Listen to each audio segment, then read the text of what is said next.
I am Amber. I am one of Dr. Kratschmer's nurses, and today I'm going to go through with you some of the post-treatment information for our tummy tucks. For consent form for the abdominoplasty,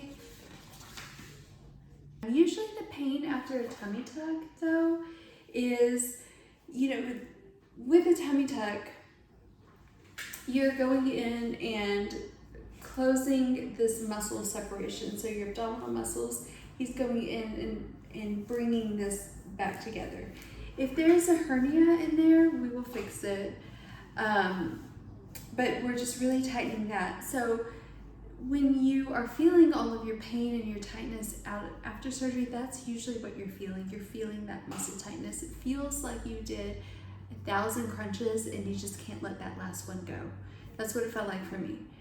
That was my biggest thing after surgery. The incision itself is numb because we cut through all those nerves and stuff like that. So you don't feel that actual incision, you just feel the tightness.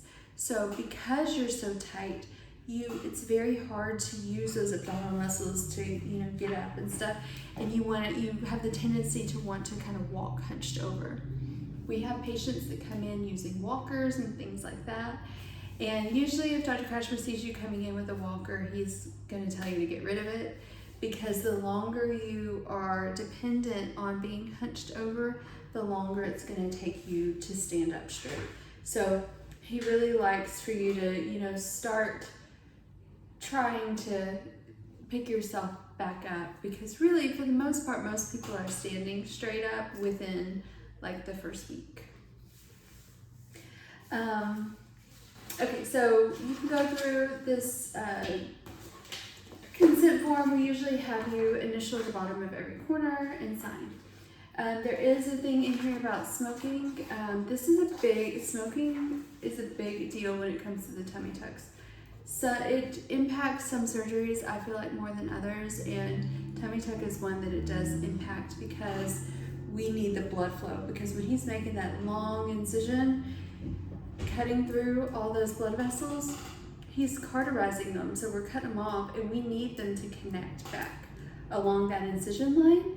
It's not going to do that unless we have good blood flow. Well, nicotine can reduce that, the oxygen in your blood, so that we don't have the great blood flow we need to be able to connect it back. So we do ask for patients to stop smoking beforehand. If we are thinking that we have we're having a problem, we do have nicotine testing in the office that we do sometimes if we need to. But there's always a chance of additional surgery, revisions, reoperations. It's always a chance with any surgery. Those may or may not be covered by insurance. Usually, your initial surgery is not going to be covered by insurance because it's cosmetic.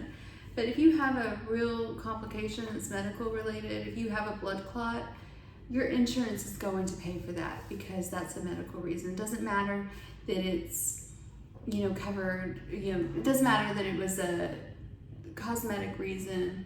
If it's still a medical thing like that, it will cover it. Well, I can't say with any guarantee because every insurance company is different, but theoretically, it should cover any complications that you have that are medical related, no matter if it was a medically needed surgery or if it was a cosmetic elective surgery. Okay, so the next thing that we have are your post-treatment instructions. I'm sorry if it seems I'm all over the place. Today was a clinic day, which is a long day, so I'm just trying to get through this for you. So the tummy tuck instructions are your starting point. This is a document that you really want to be familiar with. You need somebody to drive you home and stay at home with you for at least the first 24 hours after surgery. However, you can't use your abdominal muscles, so even just getting out of bed or out of a chair are hard. If you have a recliner that keeps you up, like at a kind of how this bed is, at an angle, you will really like that position much better. because you don't have to use your abdominal muscles to pull yourself up. If you have an electric one that like stands you up, that's great. But don't go buy something like that just because you're having the surgery. I think it's kind of a waste. I don't feel like you need it that long if you have somebody that can literally just help you get out of a chair a little bit, or even a walker, you know, just something to brace yourself with. For those of you who have had pregnancies and got to the point that you were so big the 8 and 9 months in, where your belly is just so big and you can't use your abdominal muscles, that's kind of the same kind of experience. So when you sit down on a low couch and you're like, oh my gosh, help me get up, you know, I can't get up.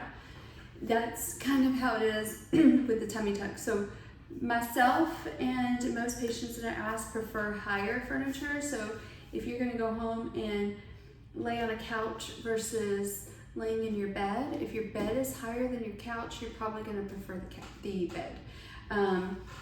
That's why, you know, having that electric lift can be helpful, but again, I really wouldn't spend money on that just for a tummy tuck surgery, honestly. You don't need it that long. And if you don't have a recliner at all, that's fine. You can simulate the same position in your bed just like I did. I just put a pillow behind my back and then I put a pillow under my knees. And that's the way that I laid and I slept. Eventually, my back hurt, my lower back hurt. So I actually had more pain in my lower back than I did in my front, just from trying to get comfortable. So eventually, I just decided, you know what, I gotta flatten my back out. So I took a bunch of pillows, I put them under my knees, and then I just let myself fall back. And so I slept actually on my back, and it was amazing. I slept so much better, but my legs were bent up. But from that position, I could not get myself out of bed for the first 2 days. So I would either grab my blankets and I'd pull myself up, or I would have my husband come and actually help me sit up. So that's the one thing, is just finding the comfortable position is really, I feel like, the hardest part of the surgery at all. Follow a balanced diet. You want to have a lot of protein. Your body needs protein to heal the tissues. So you are going to want to have at least double the recommended daily allowance of protein every single day. I think protein is one of those ones that goes by that you calculate based on maybe like your weight, and it tells you about how much you need. So you just want to double that, and you want to have that every day in like protein shakes or something like that to help build your tissues. I feel like that makes a big difference in the patient's recovery, is having that high protein diet. You're going to take your medication as prescribed. So our anesthesiologists are really great about making sure that you're not too nauseous after surgery. They start treating your nausea before you even wake up. Maybe once a year, seriously, once a year does somebody actually leave here throwing up. I mean, it's so rare. They do such a great job. So when you go home, the last thing you want when your tummy is that tight and uncomfortable is to be throwing up. So take your pain medicine with food. If you're nauseous at home, 9 times out of 10, it's because you took your pain medicine without food. So we normally give like the Norcos for pain. We also give you Valium, which is also called diazepam. That's the generic. And that helps with those muscle spasms. So when I told you that everything was so tight, it helps relax those muscles so that it doesn't hurt so bad. So a lot of times I tell patients, hey, you know, that first day when you've got all those anesthesia meds in your system and you're worried about nausea, maybe try starting with the Valium, because the Valium's not really a pain reliever, but it does relieve the pain, because that's the type of pain that you're having, is all that tightness.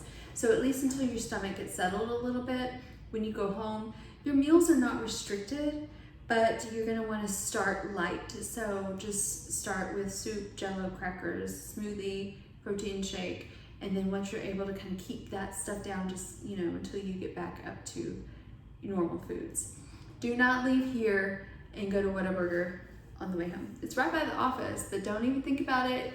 You're gonna throw it right up. Again, no smoking.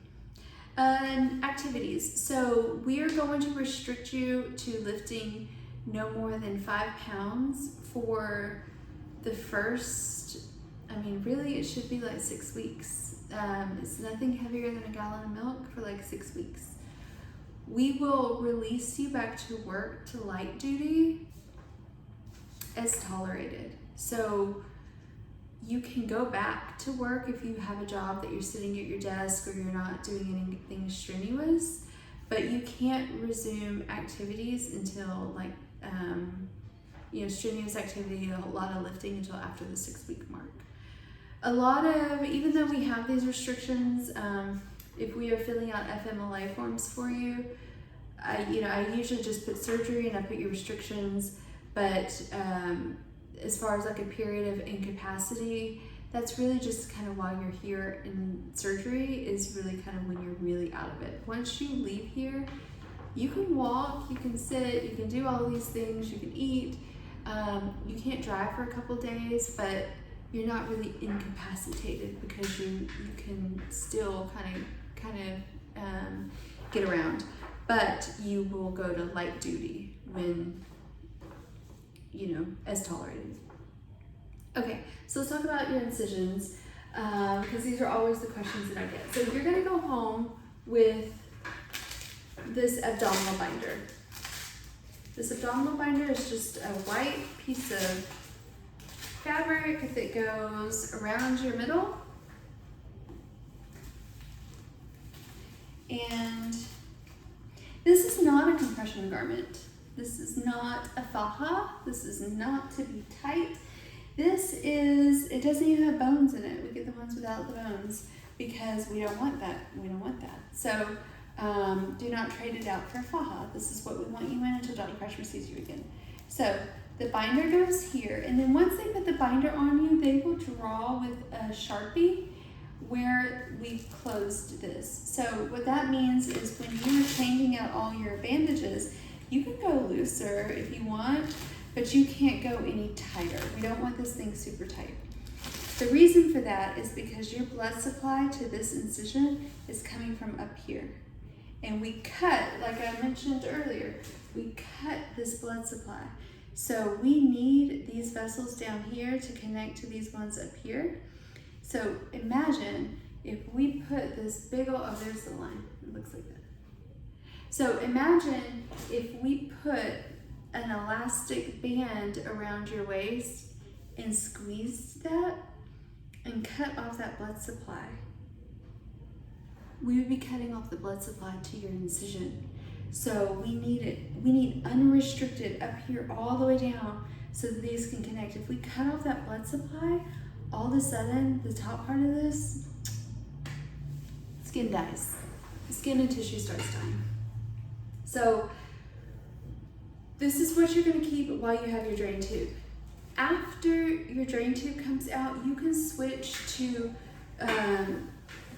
the garment that I like is the Spanx Higher Power Short. And I have links to that. On our Amazon list. I don't get anything for our Amazon list. I don't get any payment or anything for the Amazon list that's on our website. The only reason for it is to point you in the right direction. That way you'll get the right garments and stuff. So the nice thing about those Spanx Power Short is, the important thing is that it comes all the way up. If you have something that is cutting you off, if you have a waistband like this that's pressing against that, you're cutting off your blood supply. So the worst necrosis that I've ever seen on a patient after a tummy tuck is a patient that went home and put on control top panties and they literally pressed right against that incision for however long she was wearing them, And so they just caused so much compression, it stopped the blood flow from connecting, and the whole thing opened up. I think her hole was like, I mean, it was huge. It's huge. And it took months for that to heal. And then after that, of course, you got to go back and do the scar revision. It's not something that you want. Do you want to be healed you want your incision healed in a month, or do you want your incision healed in a year? You pick. You pick and choose wisely. So I don't know. So the whole faja after tummy tuck thing is not something that we support. It's not something Dr. Kratschmer feels very passionate about. We do this binder, and then we let you, after your drain tube comes out, we let you switch to Spanx, and you will stay in that Spanx until he clears you. So once your incision is healed and Dr. Kratschmer says, okay, then you can switch to whatever kind of faja you want. You have time. You have time. If you're concerned with the faja and you are thinking, oh, I had liposuction at the same time, I know I have to compress. Yeah, you do, but you have 3 months to compress. You've got 3 months of finding a garment to come back and compress your liposuction areas to get it the shape you want. But you don't have 3 months to get blood supply to your incision. You only have 2 weeks, a week to 2 weeks. If everything goes great at a month, then your incision's usually healed. Like if you follow all the instructions and you have, really, average healing time, it takes about a month for the incision to be completely closed to where you can start wearing something else. That's the timeline we want, because then when you come in and we're like, okay, your incision's good, now you can start with your compression, and you have a great tummy tuck incision, and you've got this great because you could start compressing it on time. You have plenty of time for that. But if you come in, if you start those fajas too soon and your incision falls apart, and then we're nursing this and we can't have pressure, this is going to take 6 months to heal. So you lost all of your opportunity to be able to compress your flanks, or to compress the lipo out of your flanks. So now you have a crappy result here, you got a crappy result here. So it's really not worth it. It's really, the garments are just something that we just struggle with patient education. And I just, we just really want you to listen to our instructions there. So once you go home with your abdominal binder, you will start doing clean dressing changes every day. So you're going to undo your binder, you're going to take out all the loose gauze, throw that away. You're going to leave the steri strips on. The steri strips are like the flesh-colored Band-Aids. I thought I had them here. They're like flesh-colored Band-Aids, and they're going to be all along your incision line. So you leave those. Those will stay on for 2 weeks. At 2 weeks, you take those off.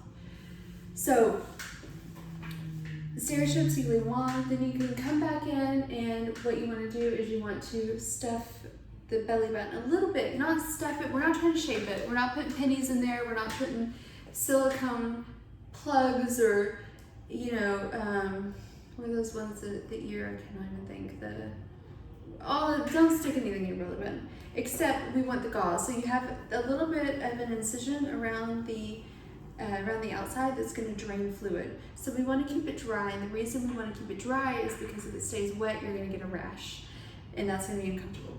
So instead of just covering, I see a lot of people that they just cover it and tape it, but this isn't really getting all the fluid out of there. So what you're going to want to do is you're going to want to undo your gauze, whatever gauze you have, and you want to fold it at like some kind of point, right? Or you can fold it to some kind of point, and then you're going to take that point and stick it in there, and then you are going to kind of smush that, and then you cover it. So that, notice I'm not shoving it deep in there. I'm just, however it is, or you can use, any kind of gauze that you have. So you're just going to start with a point, and then you're just going to kind of push it in there, and then put a piece of tape on it. Change it out every day. You can take gauze. We recommend like maxi pads and stuff because they can stick and make a really long incision, but then you can just kind of put something over your incision if you want to. I didn't. I'll just say that. I didn't because I couldn't get it to stay. But some people like to pad it. If you do, just change that out every day. Some people, it's still draining and stuff like that, so you change that out every day. The other thing that you're going to have is you're going to have your drain. So your drain, it looks like this. It's a JP drain, and it's underneath the incision, but it comes all the way across, and then over here on the hip, it comes out. So this part is open. The skin is open. All this is closed and all this kind of stuff. So while you have this drain tube, you can't soak in water. You can't even, we don't even want you to get it wet. You can shower with a handheld shower, but don't get this wet. Cover this up. So no soaking, no showers, nothing like that. You're gonna be doing sponge baths while you have this bad boy. We normally take a big safety pin and we'll pin it to your garment somewhere to keep it out of your way. I love those grandma gowns after surgery because a lot of times they have pockets and sometimes you could just drop your drain tube right into that. I had my drain tube for 3 weeks. I was really active after my tummy tuck. I had mine for 3 weeks.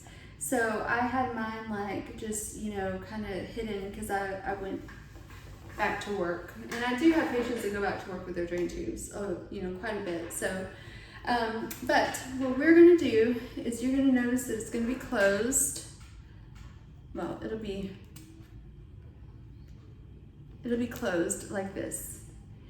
It's squeezed and plugged is what's creating the suction that's pulling stuff into it.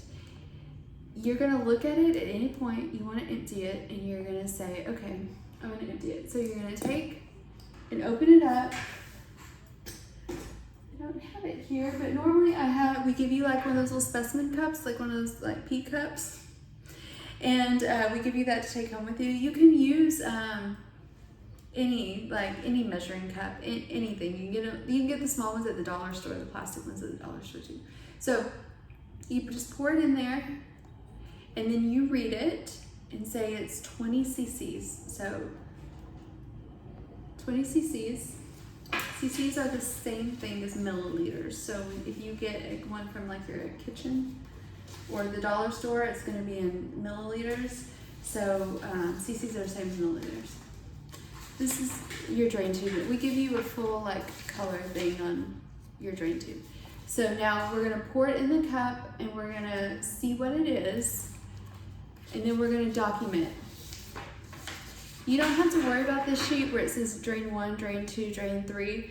You just need a chart to just date time how much you emptied. Date time how much you emptied. I don't care if you empty it 10 times a day, I don't care if you empty it twice a day. But every time you empty it, date time and how much you emptied. And then you're gonna bring this to your first follow-up appointment. That tells us that's so that we know when to take your drain tube out. After you empty it, you're gonna close it back, squeeze it so that we can activate that suction again, close it, and just leave it, let it collect. Do not close it like this with air in it. If you do, you're trapping the air, and the air is just pushing all that fluid back inside of you. So you have to squeeze it and close it, okay?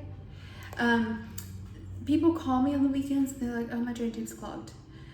When you're up moving around, the fluid's not moving. When you're up moving around, the fluid's moving. Your body, you're circulating fluid, you're circulating blood, you're circulating more. So your drain tube's gonna fill up more. When you sit down and you're not moving as much, it'll slow down.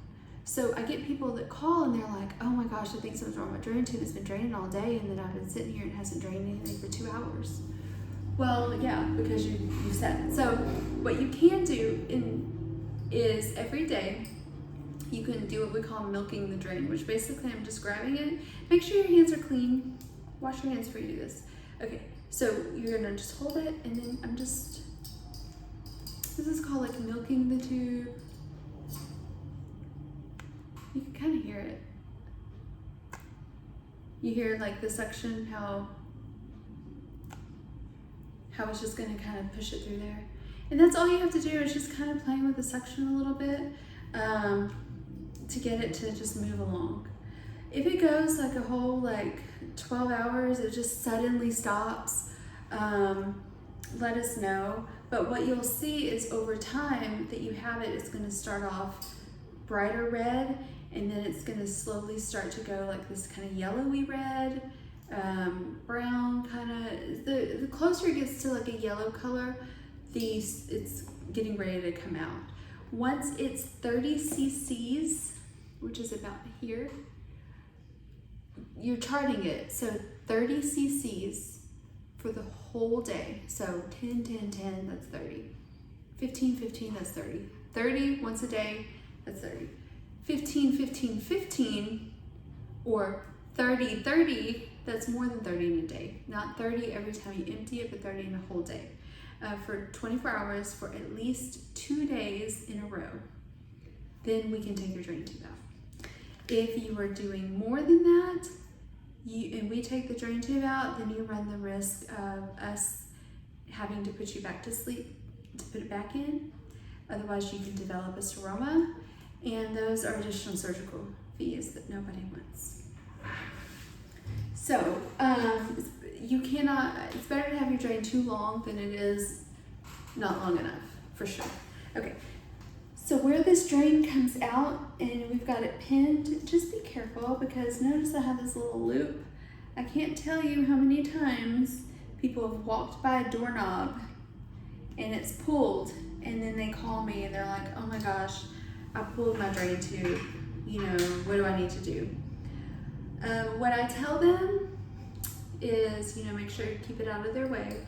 But this drain tube is really long. It goes all the way across and then it comes out. So you got a lot of tube there. So if you pull it out, even if you pull it just a couple inches, it's fine.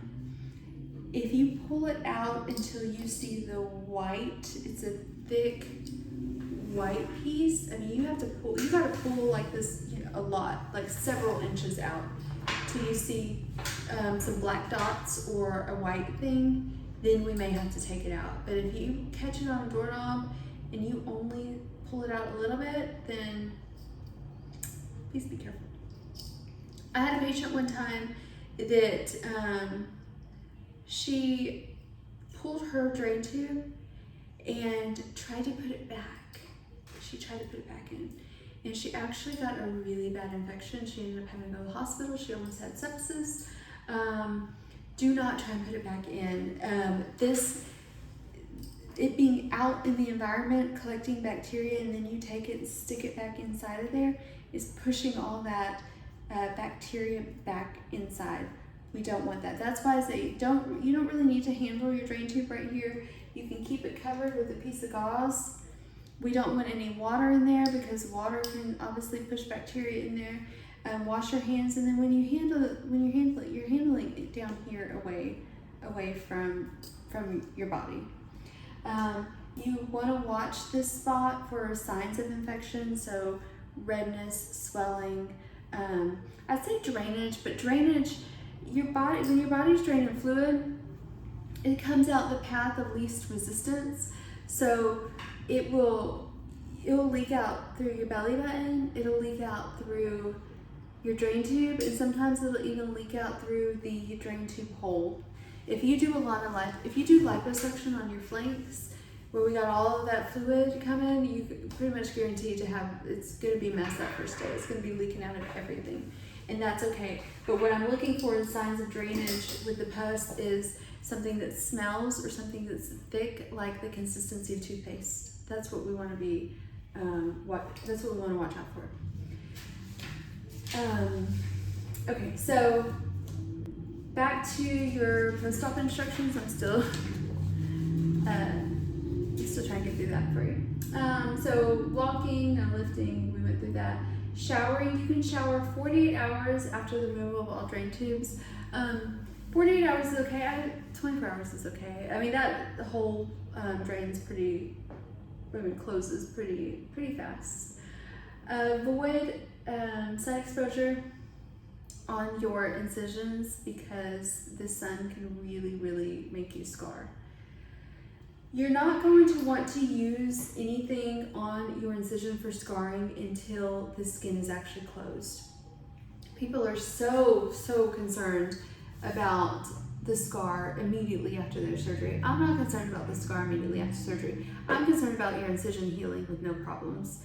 Once we tackle that hurdle, we can begin to start to worry about scarring. But unless we tackle the healing first, we're not going to have healing. We're going to have horrible scars. We're going to have horrible results. So we just really have to focus on getting the blood flow back and doing what we're supposed to do on the incision until it heals.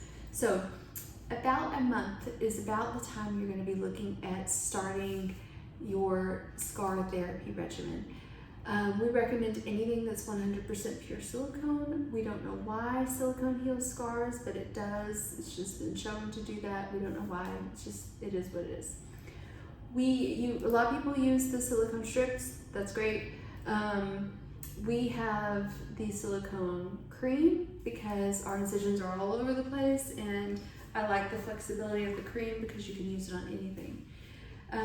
My other favorite is the Embrace.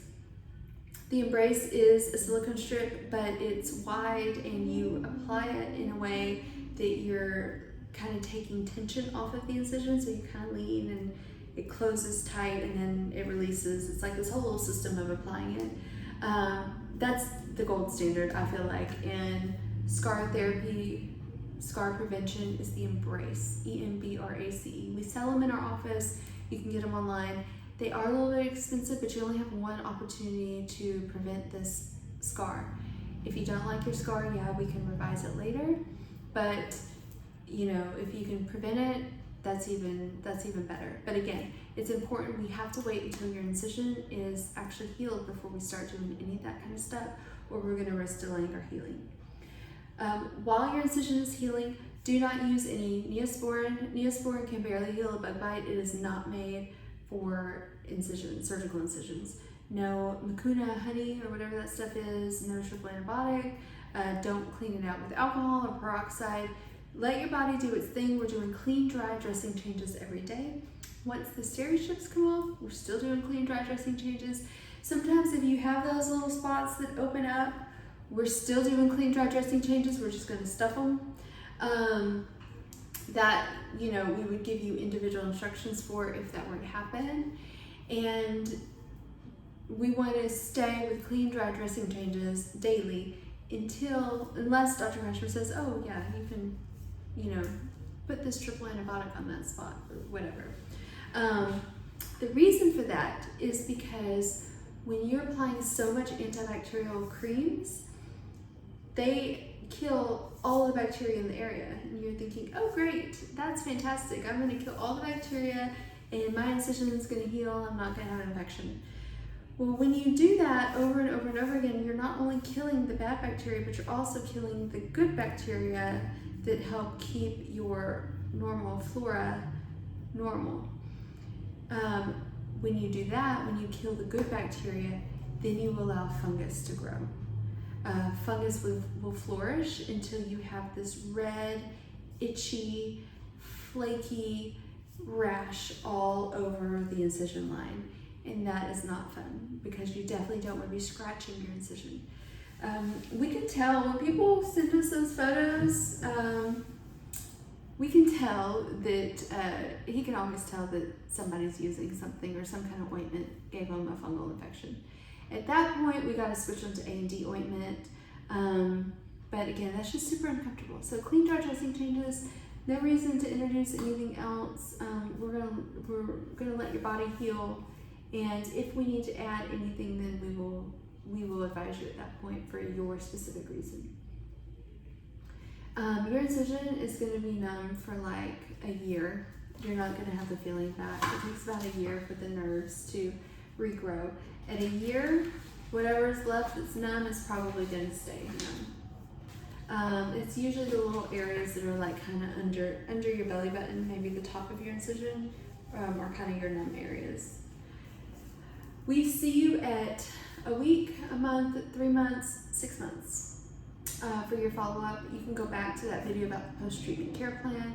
to see what we do about the revision policy. Yes, if you end up with dog ears or something like that, yes, we will revise that, but it has to be after 9 months because your incision is not considered a scar until 9 months. So 9 months is the time that you can do a scar revision. Prior to that, it's still an incision, it's still healing. If we intervene too soon, then we risk doing more damage than good. Let's talk about dog ears for a minute. What are dog ears? Dog ears are these little like flaps of skin that you can get over here on the sides. And the reason that that can happen is because people have curves.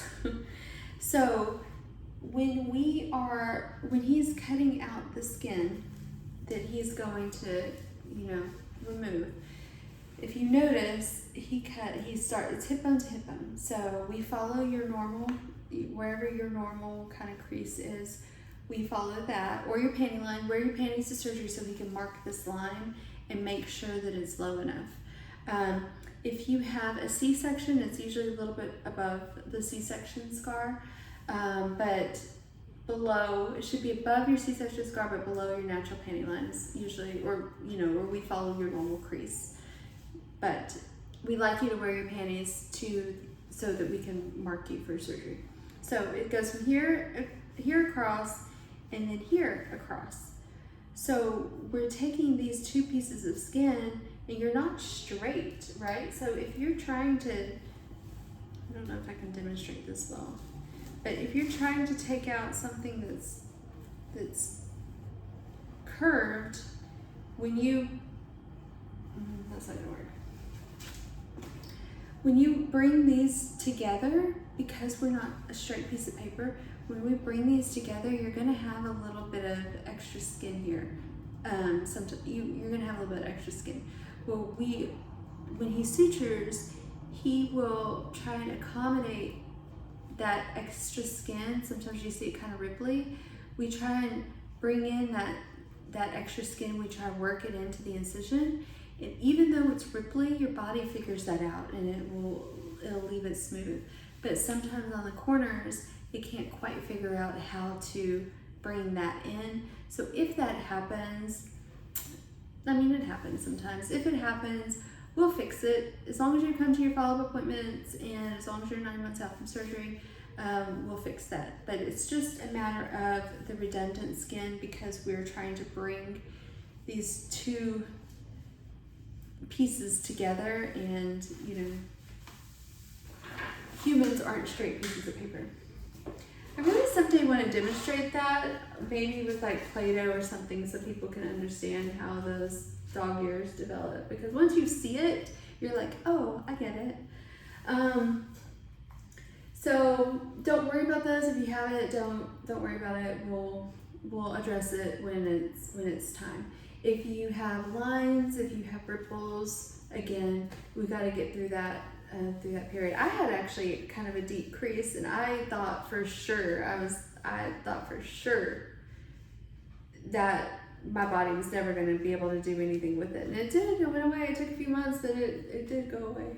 Your body just kind of figures out what to do with that redundancy. If you have this page says when to call us, things that we are looking for.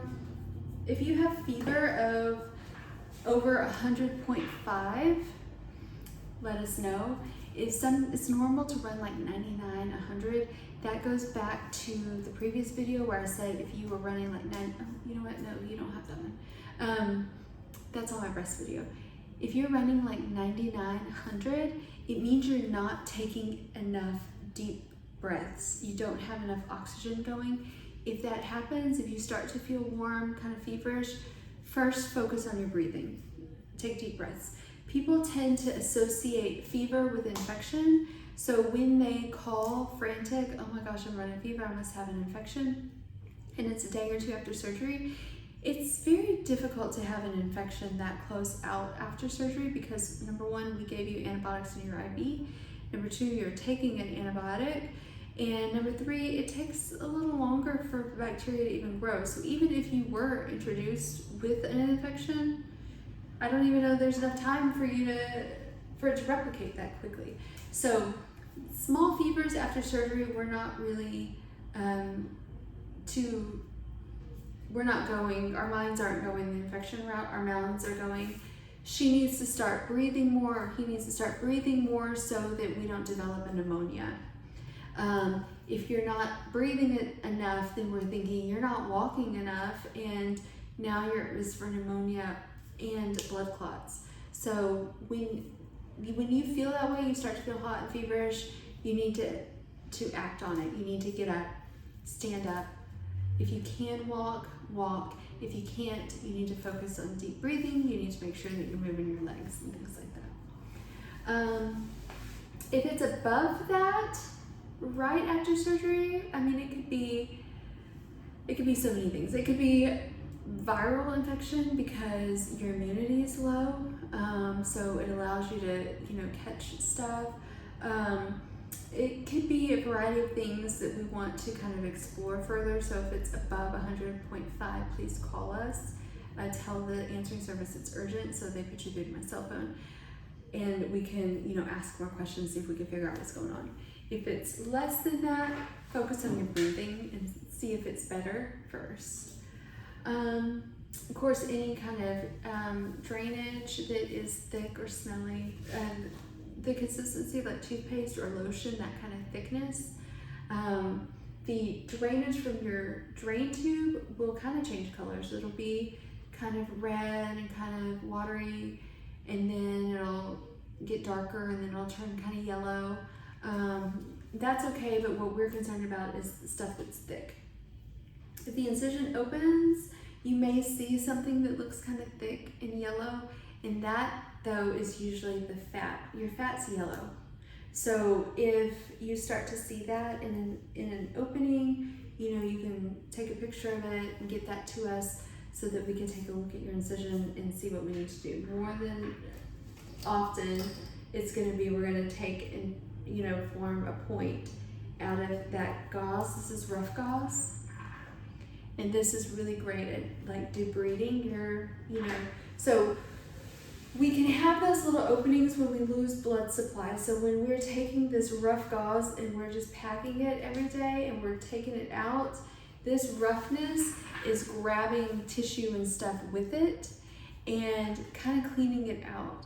So when we do that a bunch and we're cleaning it out, it eventually starts to bleed a little bit. And then people call and they're like, why am I bleeding? Bleeding is okay because, hey, we got blood back to the incision that tells us there's blood flow. We're more worried about when you're changing it and there's no blood, because that means that we're losing, we need more blood supply to that incision.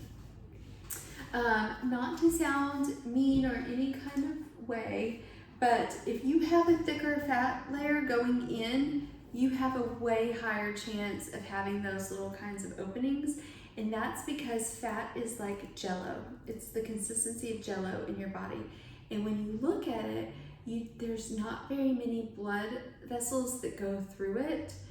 And the thicker it is, the less blood vessels you have supporting that layer. So if you have a thicker layer of fat going in, when we do the tummy tuck, it may be like this, and we kind of thin it out like this thick, but that's still a lot of tissue that is waiting on blood supply to connect.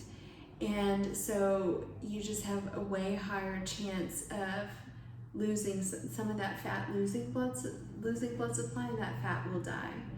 And when that fat dies, your body's response is to just clean itself out. Your body likes to heal things. So if you have any of that fat that didn't survive along the incision line, which again is more likely to happen and very common if you have a thick fat layer, then this is very common that some of that fat will die, your incision will open, and your body will try and push that dead fat out. And that is when people freak out and think, oh my gosh, it's infected. That's the point that we start doing the debriding of it. You do it with the gauze. And it's okay, and then we just kind of wait until, do it every day, and then eventually the blood will come back to it. That's why it's super important, especially if you have a thicker fat layer, not to wear fajas and things like that, things that are going to reduce the blood supply. We need the blood supply there. That's what's going to heal you. That's why the protein is good too. Protein really helps with healing, so we really want to support that also. You will go home with a catheter. There's a video in our group, I think it's probably much shorter than mine, about the drain tube and the catheter that Kelsey actually did. So your catheter, goes inside, it's this end. And so what this is there's a little bitty balloon. I don't know if I can get it to, no, I think it's gone out of here. This is my sample one. So your drain tube, your catheter goes inside. It only goes in a little bit, and then we inflate this little balloon down here, and the balloon is what holds it into your bladder. So the next day after your surgery, don't keep it longer than like a day, you need to take your catheter out. This is so easy. What you see, because this is inside of you, what you see is this. You see this little colored thing, and it may not be pink. I think we've got some that are blue or something like that. You see this little plastic thing, and then this is your urine bag. So we're just gonna ignore that. We cut it off, but this is your urine bag. Your urine bag should stay wherever you're sitting. It needs to be below your hips, but not on the floor, because that's unsanitary. So to deflate your little balloon that's holding this into your bladder, you just need to take the syringe we gave you and put it on here, and then pull out, and you should see about a syringe full, about 10 cc's, about a syringe full of fluid. It's saline. It's the saline we put in there to inflate the balloon. So you just get rid of that, and you deflated your balloon, and then you just relax and give it a little tug, and it comes right out. If you don't have a syringe at home, we give you these in your bag, but sometimes people do their pre-ops not in the office, which is why I'm doing this video for you. You don't have to have, you can get these from, a lot of times, sometimes the pharmacy will have them. I don't know if they have that right tip. Some of the pharmacies have them. You can take and you can just cut this with a pair of scissors right here below this plastic thing. You just cut it, and that fluid will trickle out, and then you can pull it out. Our instructions that we give you actually are written as though you do not have the syringe. So those are written with the instructions to cut it, because it doesn't take into account people having a syringe at home. We give you one, but a lot of times people just don't have that stuff. So next day, take this out. People worry about this, but this is super easy. This is not something to be concerned about. A lot of times I get patients that tell me like, oh, I took it out as soon as I got home. I mean, that's fine. You can take it out whenever you feel like it. You just, once you do, you're going to be having to use those muscles to get yourself up and go to the bathroom. We don't like you to keep it too long, because the longer you have it, the higher chance of getting a UTI, and we don't want that either. So in your packet, you also have a consent for anesthesia, post-treatment care plan. There's another video for that. Medications to avoid. There's another video for that. So I will do the liposuction, because this video is kind of long. I will do another video for post-op lipo instructions. So if you're doing tummy tuck with lipo, you're going to want to turn around and watch that video also. Okay? Thank you.